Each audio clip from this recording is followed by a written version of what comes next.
Hi, and welcome everybody to this webinar presentation on the 4 pillars of well-being. So, how do we become the very best version of ourselves? Well, firstly, we need to look at and address our negative feelings, such as anxiety, stress, self-sabotage, self-destructive behavior. And this is where we can utilize a positive mental attitude. We only have to take time to observe the natural world around us to see that every space is filled with a mixture of beauty, nature, and life, all blended together to show us the strength and power of the natural world. Each and every season has a bearing on our own emotional well-being, and it quickly becomes apparent just how our moods and emotions can be swayed and changed as a result, even at a deep subconscious level. We're only too familiar with that feeling of sadness as winter comes and the days grow shorter, and we long to hibernate until spring arrives to lift us out of our melancholy mood. I truly believe that by employing the right skills and a positive mental attitude, you too can achieve everything you want in life. And in turn, you can be the strength and support that your clients depend on you to be. So let us look at the lessons we can learn from the natural world around us if we only take a moment to notice its simplicity and beauty, rather than living our lives at a frenetic pace where we focus only on our stresses, anxieties, and struggles. Very often, we live our lives by our to-do lists, rather than allowing ourselves to be guided by the natural world around us, which, if we begin to sit up and take notice, can often give us the answers we seek if we know where to look for them. No doubt you're now wondering how on earth we can focus on the relationship between nature and coaching. If we begin to view nature as being a creative power as well as a substantial force behind the earth and our lives, it quickly becomes apparent that we should view nature as being the power that manifested the entire universe at the beginning of time. Not only did nature create the universe, it manages to sustain and maintain everything that is essential for life. It ensures that all creation is given the chance to grow and flourish, to learn and develop, and does this all with such ease and simplicity that surely we need to look to nature to teach us a myriad of important life lessons. So what can we learn if life is so difficult? Well, my aim is to help you become the very best you, which means that you can do the same for your clients. Most of us realize that our busy, stressful modern lives cause us to become out of sync both with nature and the universe, resulting in us living lives that are inharmonious and lacking alignment. So how can we make our lives align and become more harmonious and balanced? Well, the answer is a relatively simple one. We have to learn to be both open and receptive to receiving information, ideas, fulfillment, and knowledge. To start each day with a fresh, clear, and open mind, which is ready to be filled with everything the universe has to teach us. We have to tune in to the signals our body gives us and start to regulate the physical, emotional, mental, and spiritual energy in the 4 pillars of our well-being for balance and harmony in our life. If we rewind to when we were babies and children, around the age of 6, our brains produced a theta brainwave. And this is where we begin to unconsciously absorb learned behavior patterns and programming from our caregivers. As a consequence, our beliefs about ourselves are programmed and shaped at this early age and can affect our future health and happiness, and in turn affect the level of success we have in our lives. But after years of being told just who you are, who our family is, what our faith is, and even what our gender norm should be, it really is no great surprise that as a consequence, we grow up consciously attempting to fit in with society and cultural norms that have been drilled into our brains. And the person that we want to be, the real person or the true self inside, ends up being locked away deep within us, rarely, if ever, being allowed to see the light of day, which over time can impair our mental health, emotional well-being, physical health, and our spiritual connection, destabilizing our very foundations. So do you ever feel as though you have more to offer? That maybe you're not achieving your full potential? If so, then you're not alone, as many people feel this way. And the one thing they have in common that's holding them back is fear. Whether that's fear of failure, fear of the unknown, or simply feeling unworthy of success. As with any transformation, it's not just what's on the outside that needs to change. You firstly need to transform who you are on the inside and begin to live in the knowledge that you have far more power over your life than you may actually think. The problem with today's society is that we're all programmed and socialized to fit in with what are considered to be social norms. We simply end up comparing ourselves and competing with others before we end up beating ourselves up for being unable to attain what we feel is normal or acceptable. We end up stuck in the proverbial rut, whereby we're simply living from day to day, but certainly not growing or thriving. All of which brings us back to our lives that are out of alignment and sync with the universe. We can begin to see the reasons that we have little or no option but to accept the programming and conditioning we've undergone as children. If we add this to the pressure that is constantly placed upon us these days to live up to the idea of perfection, then this comes from all different sources that exist around us, from television, cinema, magazines, and social media, all of which sell the idea of the perfect life. And it soon becomes apparent just how susceptible we are to being made to feel as though we have to fit in. Once we're in a cycle of attempting to fit in with cultural and society norms, all of the pressures and stresses that are associated with this come flooding into us, and we can unintentionally start to hide or ignore parts of us that we don't like or we feel don't fit in with these societal norms. And we may start to concentrate or focus on the fact that we're too thin, we're too fat, we're too plain, we're not handsome or pretty enough, we're too short or too tall. And from this skewed way of thinking, we develop our very own set of self-beliefs that are limiting and damaging to us, both mentally, emotionally, and even physically, and definitely spiritually. We become our very own biggest critics, and we gain a lack of self-respect and confidence, along with a negative body image, because we concentrate solely on the physical side of our life, forgetting that our spiritual side even exists, let alone that it needs nurturing, tending to, and embracing.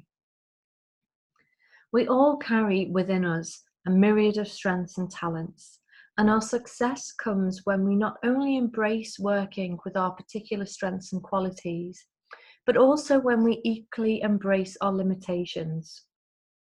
When we discover strategies that will allow us to turn our limitations into positive factors, we then ensure we can make the very best of our personal capabilities.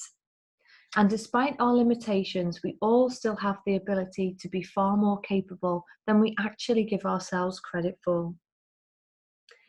In metaphysical terms, our personal sense of separation from our spiritual side is known as the false self, or the ego self, or the not true self. And despite our having been conditioned as babies and children, it's important to realize that this in itself is not a wholly bad or negative state of affairs. If we think of our brains as being computers, then any false belief that we are destined to, any false belief that we hold to be true as a core belief, we are destined to allow that belief to come into fruition. For example, if you found yourself being rejected as a child, you may well now believe that you're not worthy of being loved. And you may then discover that you act out in ways that will cause others to reject you, thereby fulfilling the prophecy. Ultimately, it's our mindset and choices that will determine the outcome. Once we become aware we have a different choice, that will in turn, once we become aware we are able to make a different choice. We can choose to have a more positive outcome. We can begin to work on breaking our own mindset or our old mindset and replace it with a more positive one to stop us facing an endless cycle of perceived failure. At the same time, some of our learnt responses and conditioning have to be seen as positive, as it's necessary for us to retain some knowledge and beliefs in order for us to operate as an integral part of society. However, many people are totally accepting of all the conditioning they received, and as a consequence begin to believe there is nothing more they have to offer, or that they're capable of anything greater. And this brings me nicely to why some of us may find ourselves living out of sync, because we think of ourselves as being only a body and a mind. We forget about our spirit, that creative force in nature. Our lives can be unfulfilling, and we may feel as though we lack any sort of harmony, balance, or equilibrium in our lives. We need to see beyond our conditioning and break outside of the box. Use our inner strength, use our spiritual strength, and use the creative force of nature to create a better reality.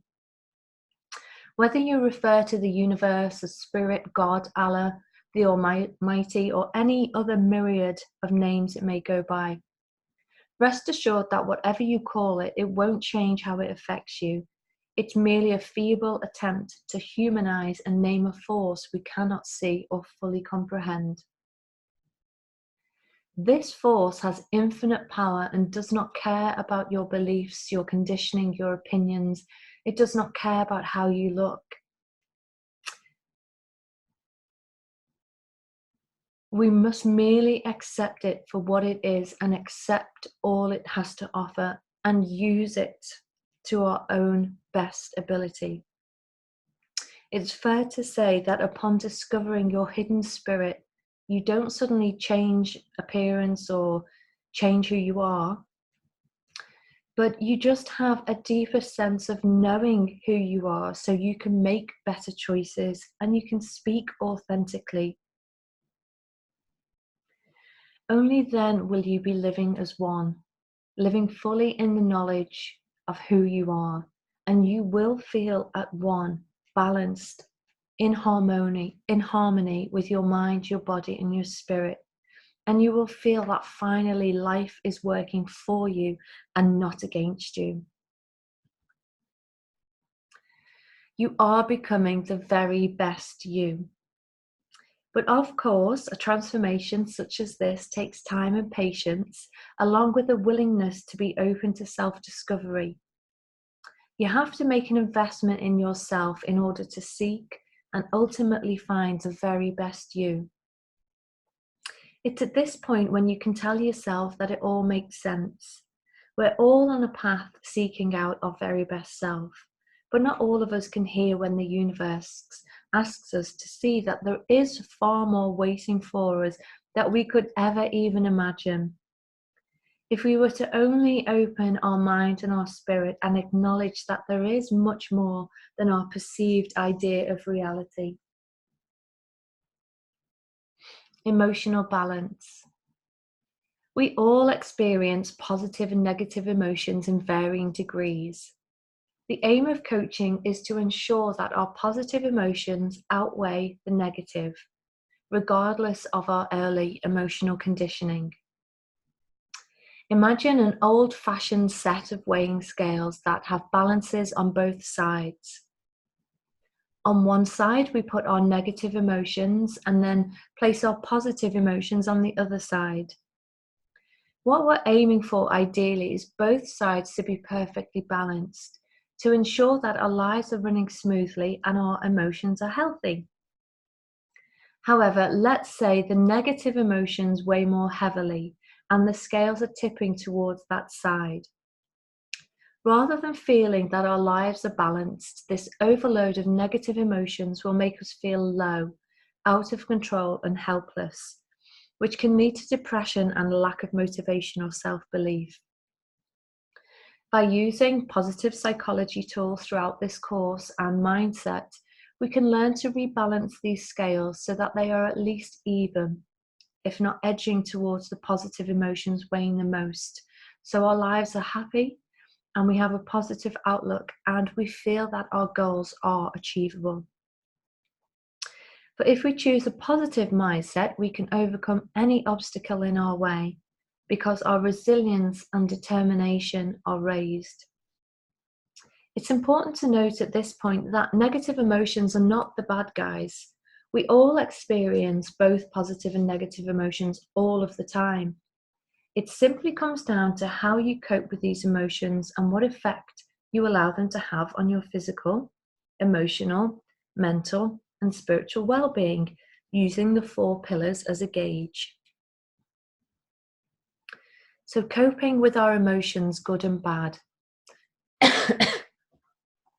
There's a nice quote here from Barbara Fredrickson. She's a pioneer in the positive psychology movement. And her quote is, "Positivity puts the brakes on negativity. In a heartbeat, negativity can spike your blood pressure. Positivity can calm it.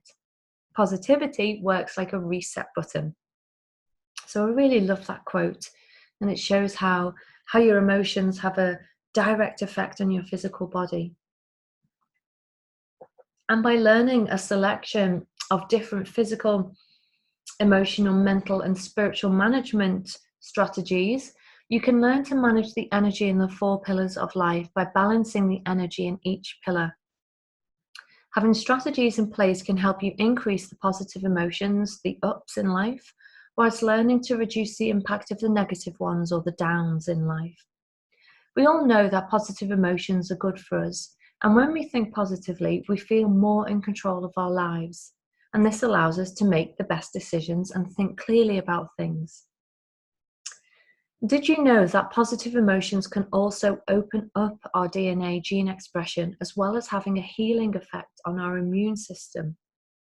There's been an abundance of research into positive emotions, which all conclude that positive and happy people are generally much healthier, more creative, tend to be more successful, bounce back more quickly from setbacks, are more socially engaged, they live longer, they sleep better, they recover more quickly from illness as they have stronger immune systems, they can be more tolerant of pain, they're likely to have more satisfying relationships, they're caring, can be more altruistic, and consider themselves luckier. Unfortunately, our emotions don't come with a handy measuring gauge, nor do they come labelled positive or negative, good or bad. What we must do is look at how we actually manage our overall energy when we experience a flux of emotions, and how we can recover when we experience negative emotions. Learning to manage our physical, mental, emotional, and spiritual well-being is key to improving our own personal emotional intelligence. It impacts on just how well we use the different strategies in order to manage them effectively. Emotional management strategies come in a wide variety of forms and are by no means a one-size-fits-all solution. So for your client, it's important to help them figure out what strategy will work, will be most beneficial for them in the moment. So whichever strategy you choose will be dependent on the emotion you're experiencing. It's always good to have a selection of different strategies at your disposal, ranging from proactive and reactive, sustainable and unsustainable, passive and active, to productive and unproductive. There are a variety of choices. Which of these you pick will be dependent on how you feel and which of them makes you stronger to overcome a particular emotion in the moment. So, how channeling your superhero can have a positive effect on your emotions. We will have all experienced a racing heart or sweaty palms at one time or another when we're feeling particularly nervous or anxious about something. And conversely, we can feel this energy coursing through us when we feel excited or exhilarated. Our bodies are designed to help us feel each and every emotion via a physiological reaction. Not just consciously does this happen, but also subconsciously. And the stories we run in our head about a given situation will produce a physiological response in our body. So it may come as no surprise to consider how just by changing our physiological state, we can change how we feel. For example, when we feel anxious, we tend to hunch our backs and slump as if to hug ourselves for comfort. But when we feel confident or proud, we stand straight and tall. So, is it possible for us to change our physiology in order to change our emotions? Well, Amy Cuddy, a social psychologist from Harvard University, certainly thinks that we can. She carried out an in-depth research study into the impact of our physiology and how it can have a direct effect and help us cope emotionally when faced with various situations. Her findings were incredibly interesting. She deduced that if someone merely sits in a hunched position as though they were anxious, it takes as little as 2 minutes for a decrease in their cortisol production, along with an increase in the amount of testosterone they produce. Now she turned this to the help of superheroes in the name of research, of course. Miss Cuddy discovered that when she asked volunteers to stand in either a superwoman or a Superman pose for as little as 60 seconds, this caused their brain to produce dopamine, which not only allows for more clear thinking, but also allows us to make better choices. So give it a go. See if you can feel the difference. This all goes to show that when we make a conscious effort to take our physiology into account, and not so many of us do this on a daily basis without giving it some prior thought, we can not only change how we feel, but also learn to recognize and turn it to manage our feelings. Of course, all this learning takes time and practice, but I really believe that an investment of this can take as little as 2 minutes of your time each day. And you will quickly reap great rewards towards your positivity and, of course, helping you become the very best you. Balancing the energy in the 4 pillars of life. So now we've talked about energy management and to think about the different energy management strategies that you can help yourself with and also help your client with. So physically, we can change our body state by getting into a superwoman or superman pose. We can go for a walk in nature. We can meditate. We can think more mindfully, etc. Let's have a look at what the 4 pillars of life represent. So for each of us, there are 4 pillars in life which act as a table to uphold, uplift, and support our lives. If one of these pillars is damaged or weakened, it can then create an imbalance that will weaken the integrity of the entire table. This is not unlike the energy of the first 4 chakras that work to support our flow of physical, emotional, mental, and spiritual energy. Like all things in life, there must be balance. And the 4 pillars of life must reflect that balance to create harmony, flow, and lasting well-being. Like all things in life, there must be balance. And the 4 pillars of life must reflect that balance to create harmony, flow, and lasting well-being. Sorry, I think I've just repeated myself there. The function of our chakra is affected by our life experience. And the input and output of energy in each chakra will determine how we live our lives. If the energy function is underdeveloped due to one or more negative experiences, then this chakra may be negatively affected as well. Take, for example, the first chakra, which governs the energy of meeting survival needs. If this chakra was poorly developed, we will carry that energy up to the second chakra, which manages our relationship with others and our emotions. The first chakra is called the root or the base chakra, and this may develop inadequately due to rejection, despondency, lack of food, shelter, nurture, etc. If left unchecked, the consequences may resurface in our second chakra, which governs our relationship with others and to ourselves. For each chakra, the development of the previous one affects the one to come after it. And in the example above, the malfunctioning energy of the root chakra will influence how we relate to others in our relationships. You are only as strong as your weakest pillar, which is why the soul awakening method is so important to chakra balance. How you live your life is dependent upon the experience, beliefs, and values held in each one. The chakra system is one that develops in stages, and during this spiritual coaching course, we will work with the energy found in each one. That includes the energy of your base chakra, which is your physical sense, your sense of belonging and foundations and security. The sacral chakra, which governs your emotions, your inner child. Your solar plexus, which governs your confidence, self-esteem, and self-worth. Your heart, which holds the key to the transformation, unconditional love. Your throat, which holds the key for you to be able to speak your authentic truth.